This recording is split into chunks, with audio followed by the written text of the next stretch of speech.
Former President Donald Trump has hinted multiple times throughout the year that he would run again for president, often declaring in speeches at campaign-style rallies that he would make a decision the audience would like. The 45th president has sought to keep himself in the presidential conversation. The day before the 2022 midterms, which were disappointing to Republicans expecting a red wave, Trump promised a major announcement next Tuesday at Mar-a-Lago. Reports indicate that he will announce his third bid for the presidency. Meanwhile, many Republican pundits and politicians have come out and said it is time for Trump to leave the stage as a candidate. Many blame him and his aggressively self-centered style for harming Republican performance in the midterms. His selection of candidates, such as Mehmet Oz and Blake Masters, has also been credited with Republican underperformance. Trump, who lost the 2020 election to President Biden, has repeatedly claimed the 2020 election was stolen, a false and repeatedly debunked allegation that has been refuted by experts and election officials. We must pass critical reforms, making every executive branch employee fireable by the president. The deep state must and will be brought to heel. We will stop the radical Democrats from packing the Supreme Court with far-left justices. Although the way the Supreme Court is behaving, perhaps the Republicans should pack the Supreme Court. They are behaving not the way we think is appropriate for our country. As a lot of people have suggested that, but I don't think we'll do it. And we will defend the Constitution, the right to life, and the right to keep and bear arms.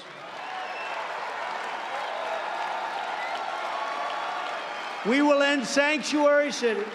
We will end catch and release. And we will end the visa lottery scam. And we will finish the wall very quickly, a matter of weeks. We will charge China trillions of dollars for unleashing the virus upon the world. We will place tariffs on other countries. We will do the tariffing thing. We have no choice. You know, in China, for years, they ripped off our country. They paid hundreds of billions of dollars during our time in office. They never paid 10 cents, never 10 cents, between tariffs and taxes, hundreds of billions of dollars. And, you know, we made a trade deal, and it was an incredible deal for our farmers and our manufacturers. That's why our farmers are doing so well. Because China, now I understand that China, once I'm out, China's not going to adhere to the deal. They wouldn't do that with me, but they're not going to adhere. But the farmers did fantastically well. But we made incredible deals with China. We saved our steel industry because they were dumping steel all over our country. Our steel industry was going down the tubes. I've had so many people in the steel industry thank me for the job we did. We put massive tariffs on steel that they were dumping in our country. But we took in hundreds of billions of dollars from China. Nobody else took in 10 cents over many, many years. And I'm very proud of it. And China respected us. And then, of course, when COVID or the China virus came in, we had to deal a lot differently. But we're very proud of the job we did. We did something that I don't think anybody else could have done. And I want to thank certain governors did a very good job. Certain Republican governors did a very good job. And I can't think of any Democrat governor that did a good job. They were all in lockstep. Let's lock up your cities. Let's lock up your towns. Let's lock up your state. And let's harm your children. Let's take their social lives away at a very young age. We will place tariffs on other countries to restore the glory of American manufacturing, and we will ensure our future is made right here. We're going to manufacture, and we started it big time, right here in the USA. And these are just a few of the steps that we have to take to save the nation that we love. The rest of them you know. The rest of them we've discussed today. If we fail in our mission, we already know what the fate of America will be. The radical left is trying to extinguish our very identity as Americans so that when they try to take our freedom, we do not even think to resist. They don't resist. They got to resist. They got to fight. They got to fight. We have no choice. We got to fight like hell. We can't let them destroy our country. But our opponents have made a very big mistake. They have done the one thing you must never do if you seek to harm America. They have grossly underestimated the strength and brilliance and pride of the American people. They're not going to stand for it. They're not going to take it. The crackdown, censorship, and cancel culture are not an expression of confidence. They are an expression of cowardice and of fear, and they are afraid. They reveal not the dominance of the radical left, but their desperation and their despair. They are losing, we are winning. They know it. They know it. And that's why they're going so far. That's why they're doing some of the crazy things that they're doing. They're acting as though they were lunatics, maniacs, and the people get it, and we have to stop it, and we have to stop it now. My fellow Americans, this nation does not belong to the radicals, and it does not belong to the corrupt establishment in Washington that I've gotten to know very well. This nation belongs to you, belongs to you.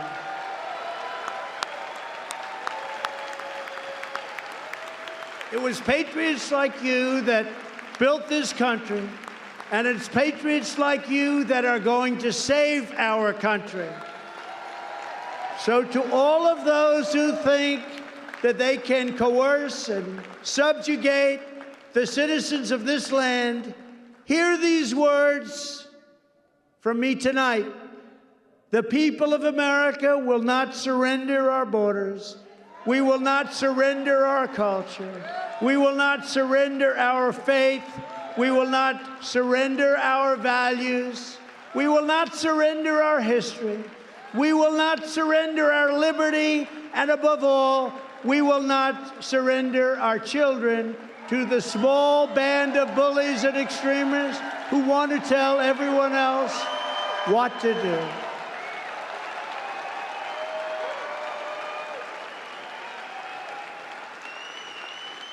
We are done with the fascists and communists and socialists, and we are done with their distorted visions for America.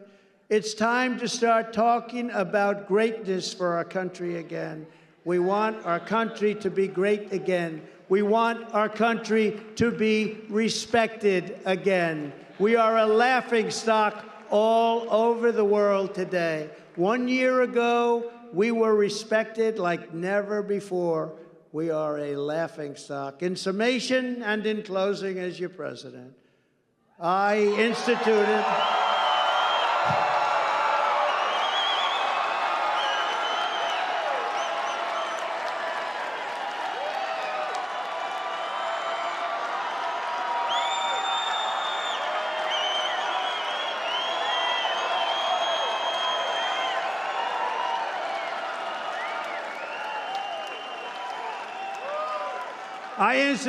the largest tax cut in American history by far, and our economy thrived like never before. As your president, I eliminated more burdensome regulations than any other president in history by far. As your president, I proudly protected our Constitution and the First and Second Amendment. As your president, I secured our southern border, upheld the laws of this land, and stopped the influx of illegal immigrants into America, very dangerous illegal immigrants. I instituted the Remain in Mexico policy. We don't want you here. You have to remain in Mexico. And Mexico agreed with us. Someday I'll tell you that story. Built over 500 miles of border wall and ended the insanity of catch and release. As your president, I made America energy independent for the first time in 72 years. When I left office, America was a net exporter of energy for the first time in our country's history. As your president, I negotiated free and fair trade deals with Canada, Mexico, Japan, all over Europe, and China. We had the worst trade deals ever, and we turned them into some of the greatest trade deals ever made. I'm the only president in history to stand up to China and their one-sided and unfair trade practices, and I taxed them and I tariffed them beyond any levels that anybody thought was possible. And you know what? President Xi liked me and respected me, and I liked and respected him. We got along great. We got along great. Until COVID came, and then it was a whole different ballgame. But we had a very good relationship. As your president, I kept my promise and chose Supreme Court justices on the list I gave to the country before the 2016 election. I gave a list of great, brilliant, conservative justices. As your president, I insisted NATO nations start paying their fair share, and they did. Hundreds of billions of dollars started floating in. Hundreds of billions of dollars. And Secretary General Stoltenberg was my biggest fan. He said, I've never believed it, because President Obama would go to NATO, make a speech, talk about the weather, the sun, how lovely everyone looks, and leave. And others would too, including President Bush, how wonderful everything was. And I went and I said, I'm sorry, you're all delinquent. You have to pay up.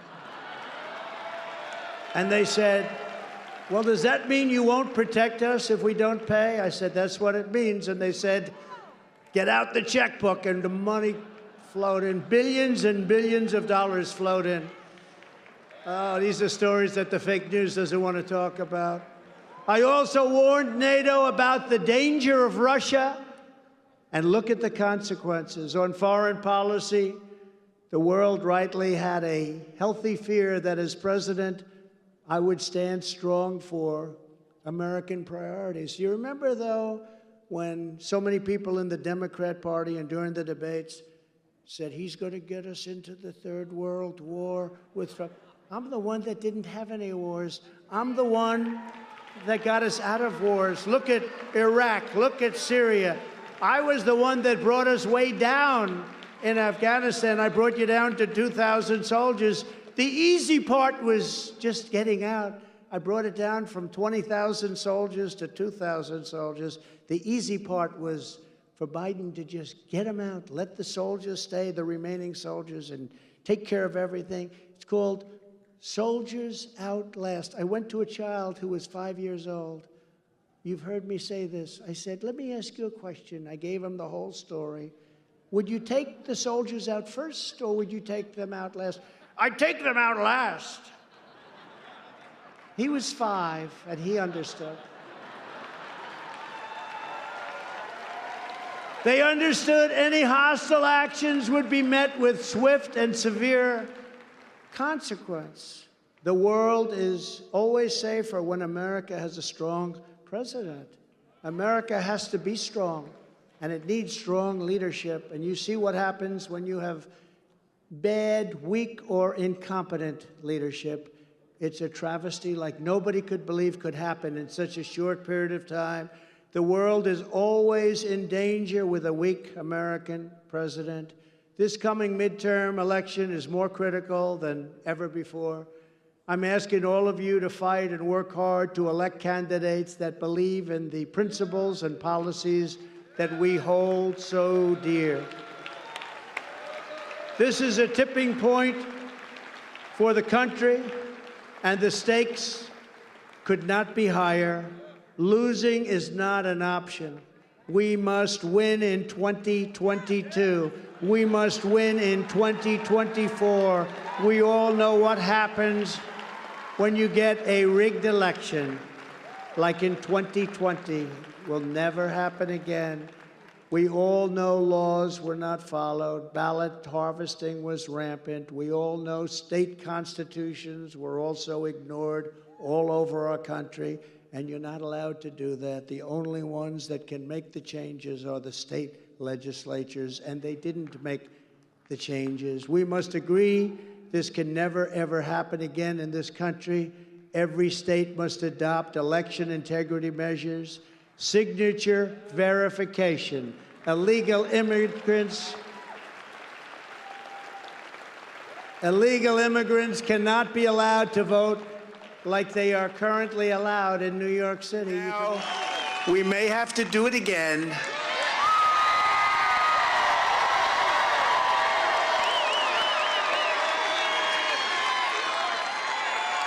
Is there anybody here who would like to see me run again? Put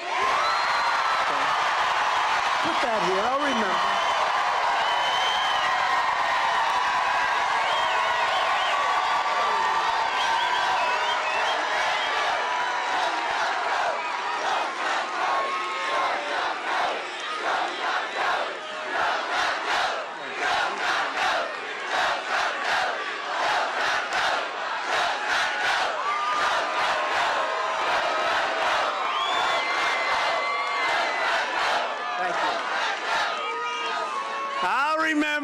I'm going to remember that. Time is moving along. Over our 4 incredible years, we accomplished more than any administration in the history of our country, and in so many different ways. We passed the largest tax cuts and reforms in American history. We cut a record number of job-killing regulations. In addition to energy independence and cheap gasoline, we approved the Keystone XL pipeline, which they immediately ended. And we got built the Dakota Access Pipeline. These are big ones, and opened ANWR for energy development. And by the way, we ended the Russian pipeline. You do know that, right? Unfortunately, this group came in and they immediately approved it. And then they say, Trump treated Russia so nicely. I don't think so. We appointed nearly 300 federal judges to defend our Constitution. That's a tremendous number, like people have not even thought possible, and has made a tremendous difference in the courts. We confirmed 3 incredible Supreme Court justices. We eliminated the founder and leader of ISIS, al-Baghdadi, and we terminated the world's top terrorist, Qasem Soleimani. We invested nearly $2.5 trillion in new fighter jets, aircraft carriers, tanks, and missiles for our military, and we created the first new branch of the United States Armed Forces in over 75 years since the Air Force. It's called the Space Force. Very important. And to take care of our amazing veterans, we passed VA accountability. Oh.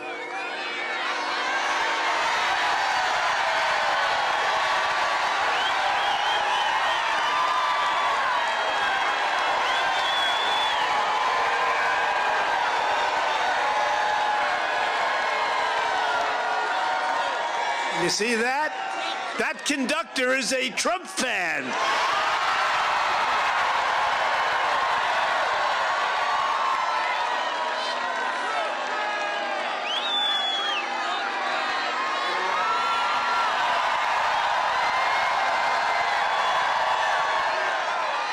I said, what the hell was that? That was a powerful, beautiful train. But Ted, I think he's a voter of yours. But he is a fan, there's no doubt about it. He's still hunking that sucker, I'll tell you. Isn't that a beautiful sound? To me, it's a beautiful sound. But we passed for the vets VA accountability and VA choice. They've been trying to get that to pass for 55 years. Think of it. VA accountability, VA choice. We passed right to try. You know what right to try is. We created peace. Look at that. He's still hunking that hard. We love that guy. Man. And look at that train. That's the longest train I've ever seen. It may never stop, but he's happy. He's going to go home and he's going to tell his wife, baby, we saw Trump and we saw Ted Budd, and I hunked the hell out of that train. We love those guys, Ted. We created peace in the Middle East with historic. And you know what the Abraham Accords are? We created peace. We would have had them all signed up very quickly. And we fought for fair and reciprocal trade for workers, of North Carolina, you know, you're doing better than you've ever done.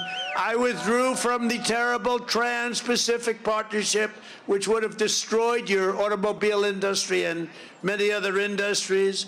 We ended the NAFTA disaster, the worst trade deal ever made, and replaced it with the brand new USMCA, Mexico and Canada, the best trade deal our country's ever made. In fact, it's so good that Mexico and Canada want to renegotiate the deal, and they're starting a renegotiation now. And I say to the Biden administration, don't do it, because that was a horrible deal, NAFTA, for many, many years. We had to live with it. We have a great deal now. Don't change it. We created 500,000 new manufacturing jobs in my first year. They said this, it will never happen. Manufacturing is dead. Remember, they said, Barack Hussein Obama, he said, manufacturing is dead in our country. I said, how the hell is that possible? And we created tremendous manufacturing jobs. To be a strong nation, America must be a manufacturing nation. We cannot be reliant on China or any other foreign country. I proudly, and we really did, we all as a group, we proudly stood up to China's plunder and pillaging of American jobs and industries like no president in history. We charged China hundreds of billions of dollars when no other president charged them 10 cents. Not 10 cents in many, many decades, and they paid hundreds of billions of dollars. Do you think they liked me? I don't think so. And we use those billions of dollars to help our great patriot farmers and manufacturers, getting them the largest agricultural purchase orders ever in the history of our country from China. We fought for North Carolina, and we won for North Carolina. And when Republicans retake Congress, we will fight and win for North Carolina once again. One of the first things that we will do with our new Republican majorities is to end every last COVID mandate. They're still around, if you can believe it. This is the year we're going to take back the House. We're going to take back the Senate. We're going to take back America. And in 2024, most importantly, we are going to take back our beautiful, magnificent White House.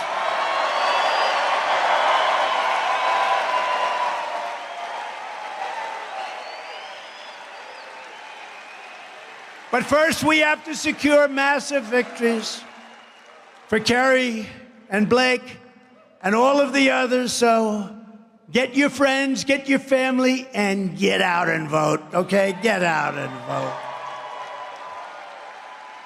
Together, we will fight for more jobs for American families, fair trade for American workers, and more American factories, forging more products stamped with that beautiful phrase, made in the USA.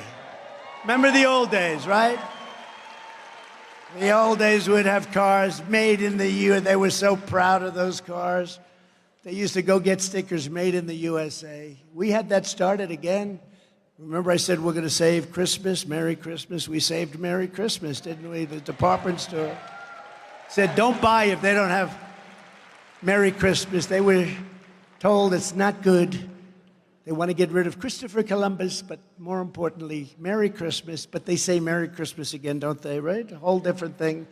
We will shut down Biden's border disaster, reinstitute our strong Remain in Mexico policy, strengthen the patriots of ICE and Border Patrol, and we will again end catch and release. We will end chain migration, a disaster. We will end the visa lottery. I did all of this stuff. I mean, I got to do it again. I got to do it again. And we will clamp down on illegal immigration just like we did less than 2 years ago. We will stop the crime wave in Democrat-run cities. And that's something I would do differently. Instead of saying, get your act together, if they don't get it together fast, I'll get it together for them. We do this thing. We will give our police back the power they need and the respect they deserve. And we will not take legal protection away from our police. You know, they want to take protection away so that if a policeman or woman has a scuffle, and if they don't like it, they say, we're not going to protect you. Go out and hire a lawyer. The lawyer will cost more than they get paid in 10 years. They want to take legal protection away from police. How are you? Look at that. Thank you. You're a handsome guy. Very nice. Thank you very much. Appreciate it. Thank you. Very nice. You're looking good. You're looking good. Thank you. That was very nice. I saw that. Thank you very much. We will restore law and order in America. We are going to have law and order back. We will hold China accountable for unleashing the virus upon the world. It probably cost $50 trillion, and they don't have that much money. But they probably did $50 trillion worth of destruction. And even themselves now, they're getting hit hard. It's very interesting. Australia, many good friends in Australia, they were the toughest of anybody, just about. There's nobody hit so hard as Australia right now. It's incredible what's happening. How sad, how bad it is. And we will use tariffs to protect American workers and American jobs. You know, we took in billions and billions of dollars in taxes and tariffs on China. Billions. We saved our steel industry because it was ready to go down the tubes. And now I understand that they're thinking about giving up the tariffs. The one thing China wanted was us to drop the tariffs. And therefore, I knew that's something we should never do. But we took in hundreds of billions of dollars. No other president took in 10 cents, not 10 cents. It's a shame what's happening. And now I hear they want to give China 100% where they can just come in and take advantage of our country, and they want to drop the tariffs. That's what I'm hearing. If they did, there's just something going on. And now, in order to make our country more successful and safe and glorious, I'm just going to tell you, I really believe, I'm not going to say it right now, but I'm telling you, Uncle Sam said, no, you are. Uncle Sam just said, no, you are going to say it. Uncle Sam, you'll be very happy.